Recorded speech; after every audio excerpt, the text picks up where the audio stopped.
Hi, Phyllis here from southernfrugal.com. This morning I'm going to defrost my freezer. Now, my freezer is not one of those frost-free kind, and the reason for that is that the kind that, makes frost and you have to defrost get to a much lower temperature than those that have the little fan in them that causes them to be frost-free.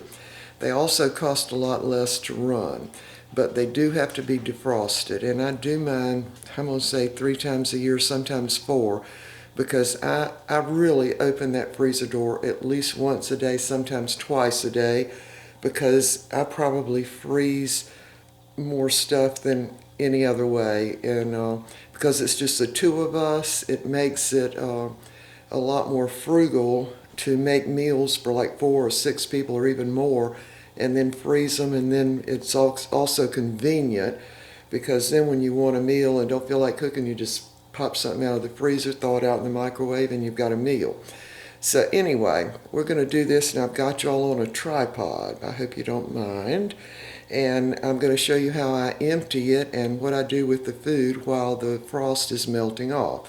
Alright, so I'm going to arrange this tripod for you, and we'll be right back. Alrighty, here's the freezer, and it's not really totally full, but it's somewhat full. So the first thing I'm going to do is take out all the ice cream. Now, my husband loves ice cream, and anytime he sees it on sale, he buys a bunch of it. So we've got, let's see, probably 4 or 5. No, this time we've only got 4. He got this on sale. Anytime he sees it under $3, regardless of what kind it is, he buys it. This is really the one I like, just the plain vanilla. So the ice cream is going to go in my big freezer. The next thing I'm going to take out is all the meat, fish, and chicken. So, and also, this is what happens. Ham, chicken, all of that's going to go in my small freezer. These are 2 packs of the ground chuck, where I bought the chuck roast on sale and had them grind it. We already used one of them for meatloaf the other day, so that's going to go in. Also some super thick pork chops. They were on sale, so I got 4 of those. We're going to do something on the grill with those, and let me see if I've got anything else. I think that's about it for right now. Yeah, I think that's it. I don't see any more meat. Well, I think I might have, yeah. Here's some fish from Walmart. That's going to go in the little freezer. And yeah, that's pretty much it. So I'm going to put this over in the big freezer, and then we'll be back. Okay, now that I've got all the meat and fish, chicken all taken care of, and the ice cream, the next thing I'm going to do is put the loose stuff in a regular clothes basket. And that's going to be my bananas and my sweet potatoes.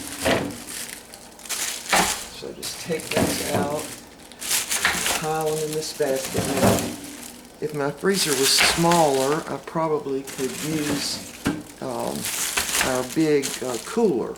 But I've got a technique I think works just about as good as the cooler does.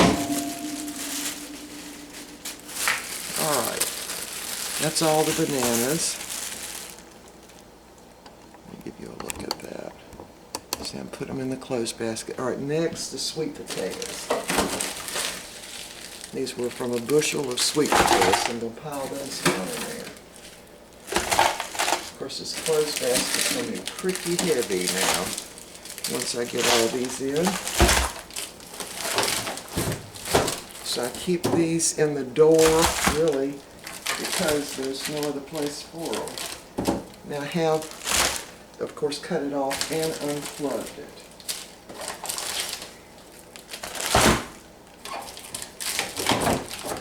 These sweet potatoes do really, really well frozen like this, and they're so convenient. Because all you have to do is just put them in the microwave on defrost, and see how big that is? I cut that in half. We'd have that split. He'd have half and I'd have half. All right. This is the last of the sweet potatoes. Now, the next thing I'm going to do is take the loose stuff. That would be like little packs of beans and corn and that kind of thing that's just in a loose little thing. And of course I got my clothespin on, some broccoli. Put that right on top. Okra. Alright. Look at the date on that. These are still great. Now one guy wrote in and said, oh, he noticed freezer burn on the peppers. Well, that's just frost. You just rinse it right off and the peppers are fine. Now I got these really, really cheap, and I think I did a video on them. I bought a whole bushel of them last December, and they've been really good. This is the last pack we've got, so we're going to have to get some more of those. What I try to do is purchase stuff, you know, when it's at the peak. Like those peppers came from Mexico, and they were really cheap because the market was flooded with them. Okay, now that takes care of that. Now I've only got 2 sweet things in my freezer, which means we're going to have to be making a cake or something pretty soon. So there's the fudge I made the other day. I did a video on that. This is brown sugar almond fudge. We only eat one little piece maybe every 3rd day or whatever when you want something sweet. It did turn out very good, and by the way, it freezes very, very well. And the reason I freeze stuff like this is because I always want everything fresh. You know what I mean? I want it really fresh. Alright. I also did a video on these. These are date nut bars. It's the back of them.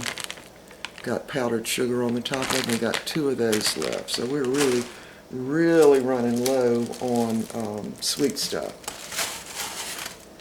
Brown bread. That's in a plastic bag, and I put tin foil over it. And they say, oh, you can only keep bread for about a month in the freezer. In this kind of freezer, you can keep it a lot longer than a month. All right, what else? All right. These are figs that I use for fig Newtons. These are on the, came off our tree in the backyard, and I froze them specifically to make fig Newtons. So I've got 2 packs of those left. All right, where are we at now? All right, so I'm going to load these other containers, blueberries from the farmer's market. Now, I can see through my containers, so when I can see through them, I don't even bother labeling because I really pretty much know what's in there. So I'm going to stack all these. I've got peaches, blueberries, and a lot of green bell peppers, some onions, and that kind of thing, and then some ready-made stuff. This is 1 piece of pizza. This is the pineapple and sweet potato pizza. We just got 1 piece of that, which is probably why it's still in there, because we don't have enough for 2. Uh-oh, I found another piece. All right, so I'm going to combine those 2 boxes, but that freezes very, very well. And down below, I've got about, let's see, about 6 containers of cabbage, and really about 6 containers of collards. Now, I'm getting ready to get all that stuff again from the farmer's market. Of course, we're going to be growing. This year, we're not going to grow collards. They take up too much room. We just have a small garden, so we're not going to do collards, but we are going to do kale, mustard greens, and of course all those different kinds of lettuce. We've got one particular kind we plant that does really well in our backyard, so we're going to plant a bunch of that so we don't have to buy salads at all winter, and you can really eat on that lettuce until about probably May. Alright, so that takes care of that. Now, here's the other thing that I keep in the freezer. These are my seeds. Even got some nasturtium seeds. So I freeze my seeds, and when you have to buy a pack and you know you have to get a whole bunch, then you can just, you don't need them, because I start my plants from seed. And of course these are garden beans here, and cantaloupe probably, and and bell pepper. All those are in there. I keep those in my freezer also. I don't know why, I just do. All right, so I'm going to unload all of this and I'll show you where I put it and we'll be back. Okay, we have gotten everything out of the freezer. That didn't take but just a few minutes. And I put the dish pans down in the bottom to try to catch anything, you know, dripping down. It just makes it a lot easier. And an old beach towel and an old regular bath towel on the floor in front of it. Alright, I'm going to take y'all off and let you see the table. Sorry for the jiggling. Alright. Here's what was in the basket. These are some pre-made meals. Some of the bread, some whole wheat, pita bread, that's peppers. This is the last of my Vidalia onions. We've used a lot of them. Celery, more peppers. I've got a lot of peppers. One little thing left of watermelon. 2 little cartons of grapes, which we're going to get some more of those at the farmer's market. I even freeze marshmallows. I do, because we don't ever use a whole pack. My husband uses them in hot chocolate, and so I just freeze them. These are from last year. They're fine, too. Some orange zest. Also freeze that for convenience. Now, this is the last of my cabbage. I've got only 6 left.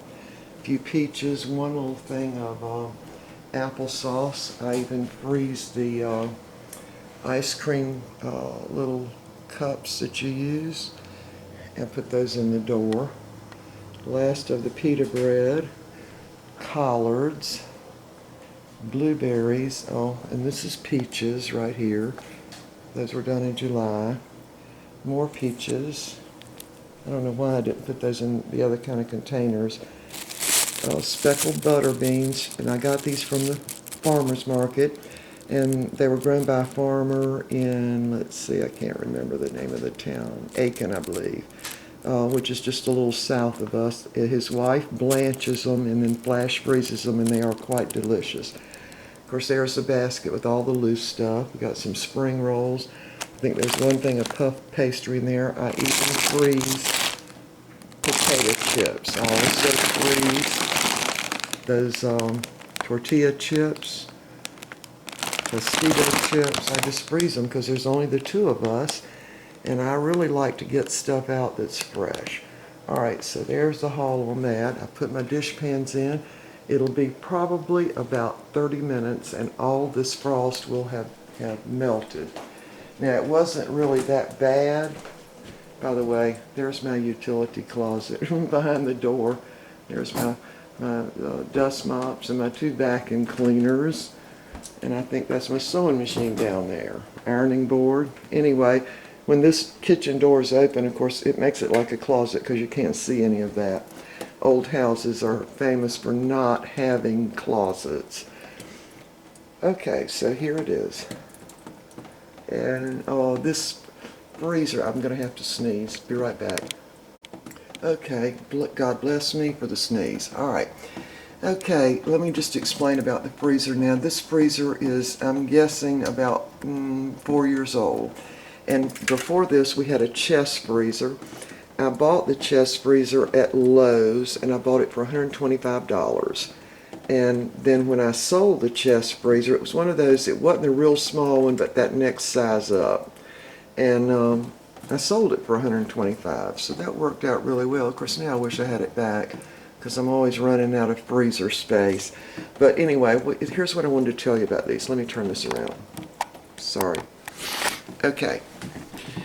When you've got the freezer that has to be defrosted, basically now they're making them out of stuff so the frost just melts, just boom, like that. And I don't know how they do that, but that's the way it does now. I've already got it unplugged, so there's no heater or anything like that making it defrost fast. It just defrosts really fast.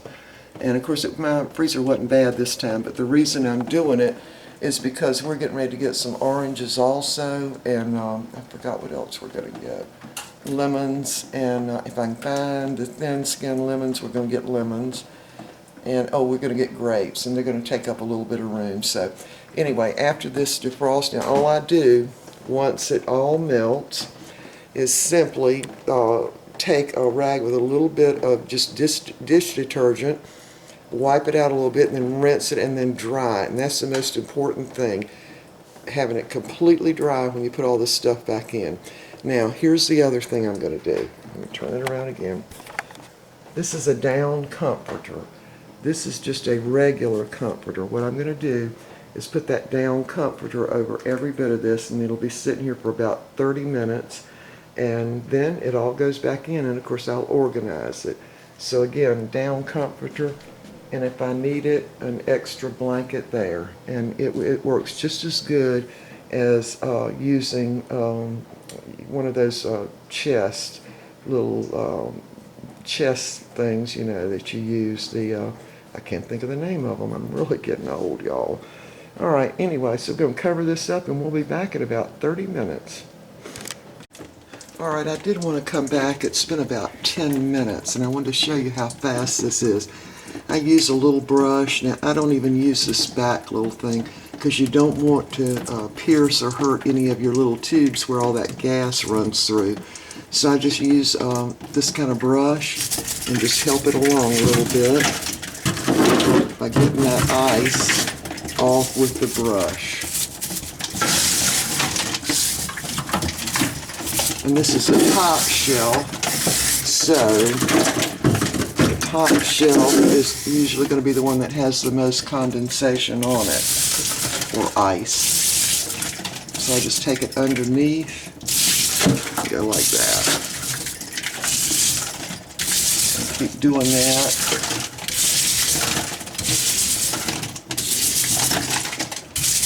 And remember, most of it's going to go in the dish pans down below, or those other little plastic pans. So the more of that you can get off, the better. Now, for what reason, I don't know, but mine is never that really hard ice that you see. I watched a video a while ago just to see, you know, who had videos on there and what they were saying about defrosting freezers.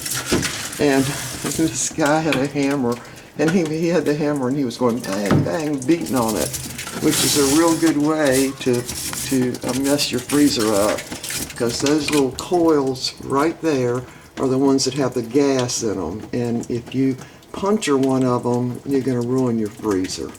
All right, so we're going to do this next shelf, which is not as bad. And we might get through with this in less than 30 minutes, might be about 25 minutes. See how I just get that ice to fall all through there. Alright, so I'm going to take a break now.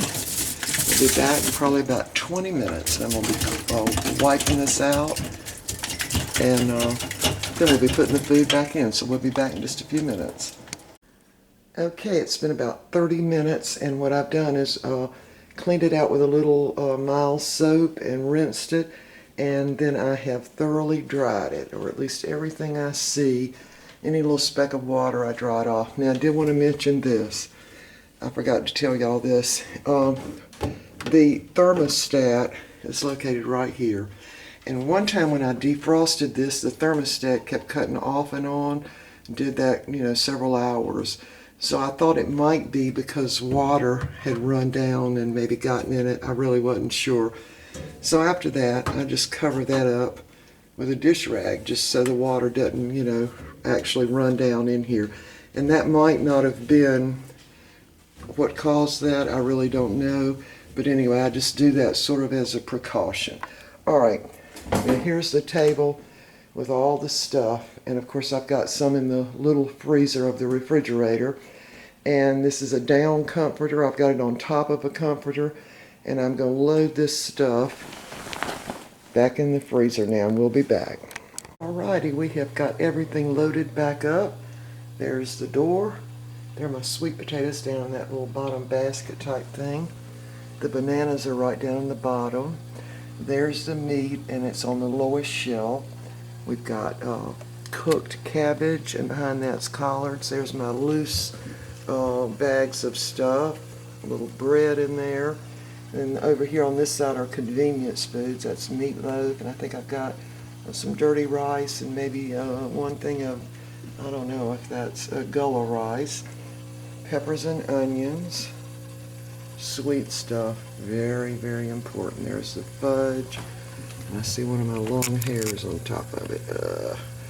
Fudge and the date nut bars, and I got the frozen pie crust at the store the other day because the lady I watched on YouTube made some peach cobbler, and she used 2 crusts and pinched them up kind of. Anyway, it looked delicious, so I'm going to try that. In fact, I might videotape that. All right, I reserve the top shelf for all the fruits and things like parsley, and I usually, when I freeze cilantro, I have it up here. I freeze those in little, I don't know if you can see that or not, little ice cubes.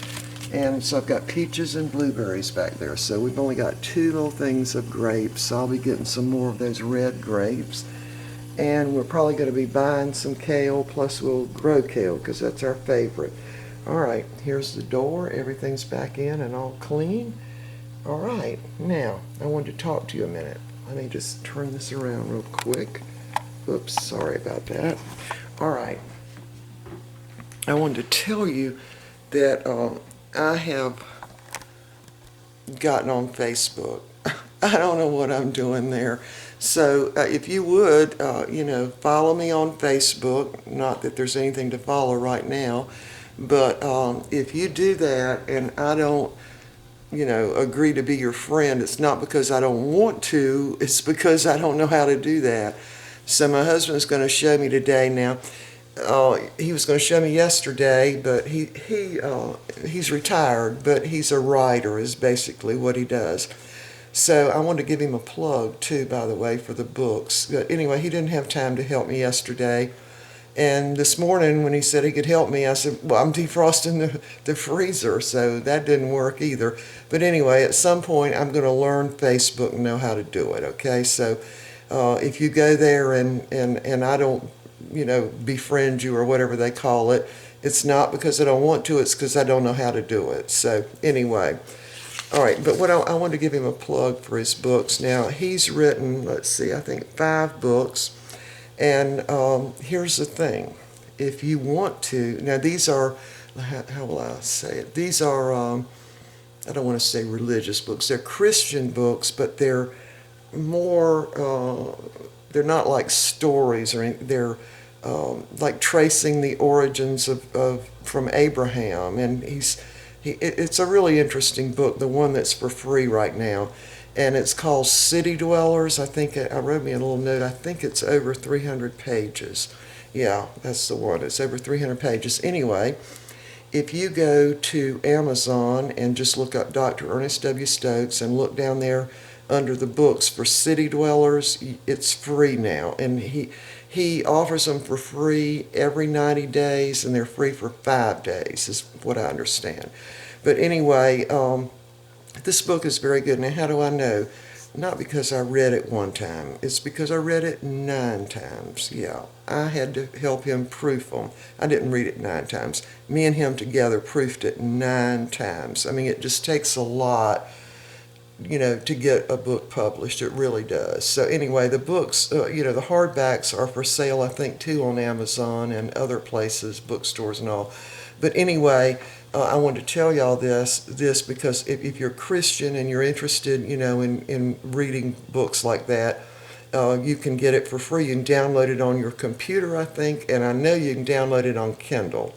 And I think you can download it on iPads. I don't know how all those things work, but I think you probably can. Anyway, for the next 5 days, this particular book, City Dwellers by Dr. Ernest W. Stokes, will be free.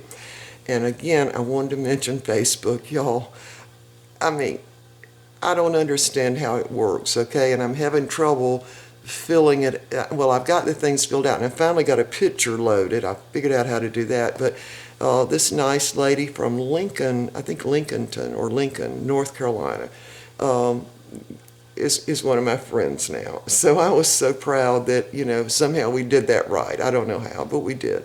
So anyway, I'm going to work on that today, and I need to be on Facebook, Twitter, or something. I did the Pinterest,